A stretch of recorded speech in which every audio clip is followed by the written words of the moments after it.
কোন 4টি আয়াত নাজিল হয়েছিল কিন্তু কোরআনে নেই?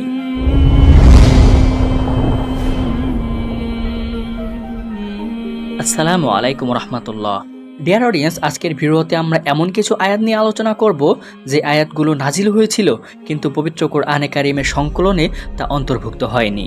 আমরা সকলেই জানি যে মহান আল্লাহ রব্বুল আলমিনের পক্ষ থেকে পবিত্র কোরআনে কারিম সর্বশেষে ঐশী গ্রন্থ হিসেবে নাজিল করা হয়েছে এবং মহান আল্লাহ রব্বুল আলমিন মানুষের জন্য তা অতি পরিপূর্ণ এবং হেদায়েত রূপে নাজিল করেছেন। শুধু হেদায়েতই নয়, বরঞ্চ এই পবিত্র কোরআনে কারিম মানুষের জন্য জীবন ব্যবস্থা হিসেবেও নাজিল করা হয়েছে, যা ব্যক্তি, পরিবার, সমাজ ও জাতির উন্নতির জন্য অতীব গুরুত্বপূর্ণ।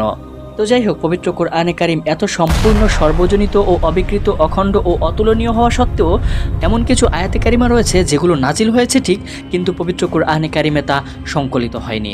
এবার প্রশ্ন হচ্ছে, সেগুলো কেন সংকলিত হয়নি এবং তা কোন প্রেক্ষাপটে ছিল এবং তা কি ছিল?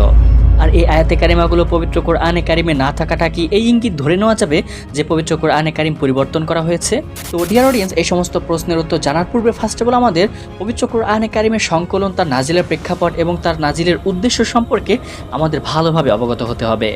পবিত্র কোরআনে কারিম নাজিলের উদ্দেশ্য আমরা তো কম বেশি সকলেই জানি, কারণ মহান আল্লাহ রাব্বুল আলামিন নিজেই বলে দিয়েছেন হুদাল লিল মুত্তাকিন, অর্থাৎ এটি তাকওয়াবানদের জন্য হেদায়েত স্বরূপ।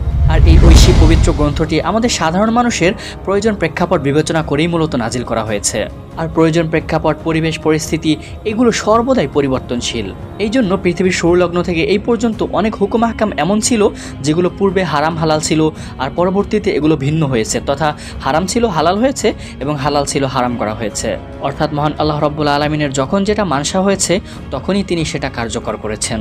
যেমন সূরা বাকারার 106 নম্বর আয়াতে মহান আল্লাহ রাব্বুল আলামিন ইরশাদ করেন, আমি যে আয়াত রহিত করি কিংবা ভুলিয়ে দেই তার চেয়ে উত্তম কিংবা তার মতো আনায়ন করি।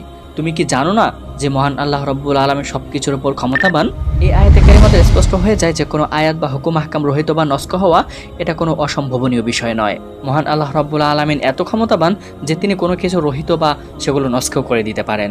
এই আয়াতটি দ্বারা কিন্তু আরও একটি বিষয় স্পষ্ট হয়ে যাচ্ছে, সেটা হচ্ছে আমরা যে টপিকটি নিয়ে আলোচনা করছি, অর্থাৎ এমন কিছু আয়াত নাজিল হয়েছে কিন্তু পবিত্র কোরআনে কারিমে উল্লেখ হয়নি, এই বিষয়টিও কিন্তু মহান আল্লাহ রব্বুল আলামিনের ইচ্ছাক্রমেই হয়েছে।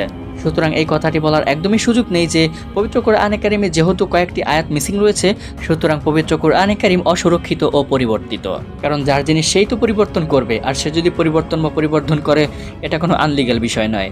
আবার এমনও বলার সুযোগ নেই যে পবিত্র কোরআনে কারিম যারা সংকলন করেছেন তারা হয়তো এই আয়াতগুলো পবিত্র কোরআনে কারিমে উল্লেখ করেননি।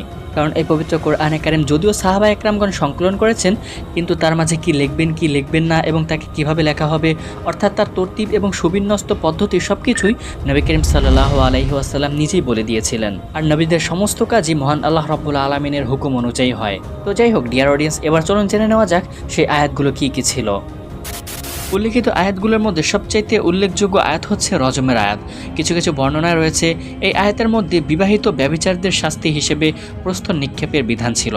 যেমন বুখারী ও মুসলিমের হাদিস হযরত ওমর রাদিয়াল্লাহু তাআলা আনহু থেকে বর্ণিত, তিনি বলেন, মহান আল্লাহ রাব্বুল আলামিন রজমের আয়াত নাজিল করেছিলেন এবং আমরা সেটি পড়তাম ও বুঝতাম। রাসূল করিম সাল্লাল্লাহু আলাইহি ওয়াসাল্লামের পর আমরা রজমের শাস্তি প্রয়োগও করেছি। আমরা ভয় পাচ্ছি যদি দীর্ঘদিন চলে যায় মানুষ বলে ফেলবে যে আমরা কোরআনে রজমের শাস্তি পাইনি, ফলে তারা আল্লাহর নাজিলকৃত বিধান অস্বীকার করবে। আর এই বিধানের ক্ষেত্রে হাদিসের ভাষ্য মতে যে আয়াতটি পাওয়া যায় সেটি হচ্ছে ওয়াশাইখু ওয়াশাইখাতু ইযা জানায়া ফারজিউহুমাল বাত্তাতা, অর্থাৎ বৃদ্ধ বিবাহিত পুরুষ এবং বৃদ্ধ বিবাহিতা নারী যদি ব্যভিচার করে তাদেরকে অবশ্যই পাথর মেরে হত্যা করো। ডিয়ার অডিয়েন্স, এ প্রসঙ্গে আরেকটি আয়াত হলো দুধ পানের আয়াত, তথা কোনো মহিলা যদি অন্য কারো শিশুকে 10 বার দুধ পান করায় তাহলে ওই মহিলাটি শিশুটির দুধমা হিসেবে গণ্য হবে এবং শিশুটির জন্য ওই মহিলার সাথে নিকাহ করা হারাম হয়ে যাবে। কিন্তু পরবর্তীতে এই বিধানটি রহিত করে 5 বার দুধ পান করালে দুধমা হিসেবে গণ্য হবে, এই বিধানটি কার্যকর করা হয়। যেমন সহিহ মুসলিম শরীফের বর্ণনা হযরত আয়েশা রাদিয়াল্লাহু তাআলা আনহা থেকে বর্ণিত, তিনি বলেন, প্রথমে কোরআনে বলা হয়েছে যে 10 বার দুধ পান করালে দুধমা হওয়ার বিধান প্রযোজ্য হবে, পরে এটি 5 বার দুধ পানের বিধানে নেমে আসে। আর এই আয়াতটি একসময় নাজিল হয়েছিল বলে বর্ণিত আছে, তবে বর্তমানে এটি পবিত্র কোরআনে কারিমে নেই, আর এটি নাসেখ মানসুখের একটি উদাহরণও বটে। পাশাপাশি এই ক্যাটাগরির আরেকটি আয়াত হলো শহীদদের জন্য বিশেষ দোয়ার আয়াত, হযরত আয়েশা রাদিয়াল্লাহু তাআলা আনহা এবং অন্যান্য সাহাবীগণদের থেকে উল্লেখ পাওয়া যায় যে কোনো এক সময় পবিত্র কোরআনে কারিমে শহীদদের জন্য বিশেষ দোয়া ছিল, তবে এই আয়াতটি পরবর্তীতে রহিত হয়ে গিয়েছে। আর সেম ক্যাটাগরির চতুর্থ আয়াত হচ্ছে বুড়ো এবং বুড়ির ব্যভিচারের শাস্তি। কিছু বর্ণনায় বলা হয়েছে যে এক সময় পবিত্র কোরআনে কারিমে এর প্রসঙ্গে আয়াত ছিল, যেমন হযরত উবাই ইবনে কাব রাদিয়াল্লাহু তাআলা আনহু থেকে বর্ণিত, তিনি বলেন যে পবিত্র কোরআনে কারিমে এমন একটি আয়াত ছিল যাতে বলা হয়েছিল যদি কোনো বয়স্ক পুরুষ ও বয়স্ক মহিলা ব্যভিচার করে তাহলে তাদেরকে প্রস্তর নিক্ষেপ করে হত্যা করা হবে। এই আয়াতটি পবিত্র কোরআনে সংরক্ষিত নেই, কিন্তু হাদিসের মাধ্যমে এর শাস্তি প্রতিষ্ঠিত এখনও রয়েছে।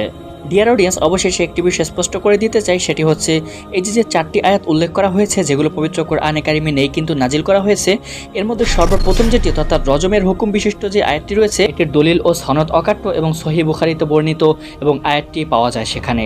আর বাকি যে তিনটি আয়াতের কথা বলা হয়েছে সেগুলো কিছু কিছু বর্ণনায় পাওয়া যায়, কিন্তু এতটা গ্রহণযোগ্য বর্ণনায় পাওয়া যায় না। কোনো বর্ণনায় পাওয়া যায় শেষের দুটি আয়াতের যে হাদিসটি রয়েছে সেটি একটা ইবনে মাজাহ এবং দ্বিতীয়টি মুসনাদে আহমদে বর্ণিত রয়েছে। মহান আল্লাহ রাব্বুল আলামিন আমাদের সবাইকে সঠিক বিষয়গুলো জেনে এবং মেনে আমল করার তৌফিক দান করেন। তো প্রিয় দর্শক দেন ভিউয়ার্স অ্যান্ড অডিয়েন্স, ভিডিওটি যদি ভালো লেগে থাকে তাহলে অবশ্যই সাবস্ক্রাইব করে বেল আইকনটি ক্লিক করে রাখবেন পরবর্তী ভিডিওর নোটিফিকেশন পাওয়ার জন্য। আর যদি ভিডিওতে সাবস্ক্রাইব করা থাকে তাহলে অসংখ্য ধন্যবাদ। দিন জাযাকুল্লাহ। নেক্সট আপনাদের সাথে আবার দেখা হবে। ধন্যবাদ। আসসালামু আলাইকুম রহমতুল্লাহ।